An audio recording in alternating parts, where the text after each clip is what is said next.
আমরা সবাই আল্লাহর সন্তুষ্টি চাই, কিন্তু কি জানেন, ইমানদার হলেও কিছু কাজ করলে একজন ব্যক্তি জাহান্নামে যেতে পারে।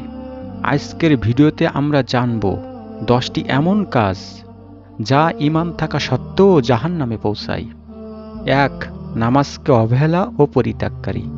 রাসূলুল্লাহ সাল্লাল্লাহু আলাইহি সাল্লাম বলেছেন, নামাজকে যে অবহেলা করবে তার জন্য আমার কোনো দায়িত্ব নেই। নামাজ ছেড়ে দেওয়া নয়, এমনকি অলসভাবে সময় না মেনে পড়াও এই সতর্কতার অন্তর্ভুক্ত। 2. ঋণ পরিশোধ না করে মৃত্যুবরণকারী। রাসূলুল্লাহ সাল্লাল্লাহু আলাইহি সাল্লাম জান্নাতি ব্যক্তির জানাজারও নামাজ পড়তে রাজি হননি, শুধুমাত্র এই কারণেই যে তার উপর ঋণ ছিল। ঋণ শোধ করা শুধু আইনগত দায়িত্ব নয়, এটি একটি বিশাল আধ্যাত্মিক দায়বদ্ধতা। 3. রিয়া বা লোক দেখানো আমলকারী। এটি কেবল একটি পাপ নয়, এটি ছোট শিরিক। কল্পনা করুন, আপনি কাউকে উপহার দেওয়ার জন্য এত পরিশ্রম করেছেন, কিন্তু আপনি এতে বিষ মিশিয়ে দিয়েছেন। উপহারটি বাইরে থেকে খুব সুন্দর দেখাচ্ছে, কিন্তু ভেতরে এটি সম্পূর্ণ বিষাক্ত। রিয়া ঠিক একই রকম।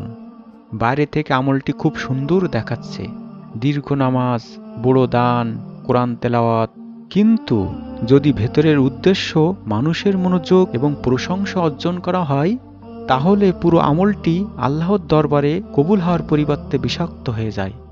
আল্লাহ বলেন, আমি শিরক থেকে সম্পূর্ণই মুক্ত। যে কেউ আমার সাথে কাউকে কোনো কিছুতে শরিক করে, আমি তার আমল বর্জন করব এবং তাকে তার শিরকের দিকেই ঠেলে দেব। 4. মিথ্যাবাদী ও মিথ্যা সাক্ষ্য প্রদানকারী। জবানকে নিয়ন্ত্রণ না করা, মিথ্যা বলা এবং মিথ্যা সাক্ষ্য দেওয়া। রাসূলুল্লাহ সাল্লাল্লাহু আলাইহি সাল্লাম এটিকে সর্ববৃহৎ গুনাহের মধ্যে গণ্য করেছেন। 5. আত্মহত্যাকারী। আল্লাহর প্রদত্ত জীবনকে নিজ হাতে নষ্ট করা বা আত্মহত্যা করা। রাসূলুল্লাহ সাল্লাল্লাহু আলাইহি সাল্লাম স্পষ্ট বলে দিয়েছেন, যে ব্যক্তি নিজেকে হত্যা করবে সে জাহান্নামের আগুনে চিরকাল সেভাবেই পড়ে থাকবে। 6. সুদ ও ঘুষে জড়িত ব্যক্তি। সমাজকে ধ্বংসকারী 2টি মহাবিপদ, সুদ ও ঘুষ। আল্লাহ সুদকে যুদ্ধ বলে ঘোষণা দিয়েছেন, আর ঘুষ গ্রহীতা ও দাতা উভয়ই অভিশপ্ত। 7. অহংকারী ব্যক্তি। হৃদয়ের রোগ হলো অহংকার। রাসূলুল্লাহ সাল্লাল্লাহু আলাইহি সাল্লাম বলেছেন, যার অন্তরে সরিষার দানা পরিমাণ ও অহংকার থাকবে সে জান্নাতে প্রবেশ করবে না। 8. দ্বিমুখী ব্যক্তি। মুখে এক, মনে আর এক। সমাজে বিশৃঙ্খলা সৃষ্টিকারী দ্বিমুখী আচরণ। এক দলের সামনে এক কথা বলে এবং অন্য দলের সামনে বিপরীত কথা বলে। নবী সাল্লাল্লাহু আলাইহি সাল্লাম বলেছেন, কিয়ামতের দিন সবচেয়ে নিকৃষ্ট মানুষ হবে তারা যাদের 2টি মুখ এবং 2টি জিহ্বা থাকবে। 9. অন্যায় ও জুলুমকারী। যে কোনো ধরনের জুলুম, গীবত, চগলখড়ি, মারধর, অন্যায়ভাবে কারো সম্পদ ভোগ করা, রক্তপাত কিংবা হত্যা সবই জুলুমের আওতায় পড়ে।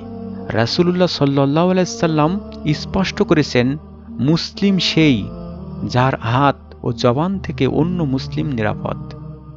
10. পিতামাতার অবাধ্যতাকারী। আল্লাহ সরাসরি কোরআনে তার নিজের ইবাদতের পরপরই পিতামাতার সাথে সদাচারের নির্দেশ দিয়েছেন। তাদের উফ বলাটাও গুরুতর পাপ।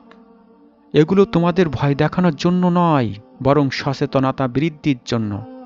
আমাদের প্রত্যেকের উচিত অনুতপ্ত হওয়া এবং এই পাপ থেকে সাবধান থাকা। আল্লাহর করুণা অসীম, তিনি ক্ষমাশীল। আজ এই মুহূর্তে আমরা আমাদের অতীতের ভুলের জন্য অনুতপ্ত হতে পারি এবং ভবিষ্যতে সতর্ক থাকতে পারি।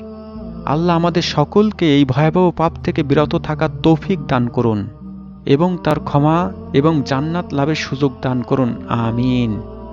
ভিডিওটি যদি আপনার উপকারে আসে তবে লাইক, শেয়ার করে অন্যকেও জান্নাতের পথে চলতে সহযোগিতা করুন। জাযাকাল্লাহু খায়রান।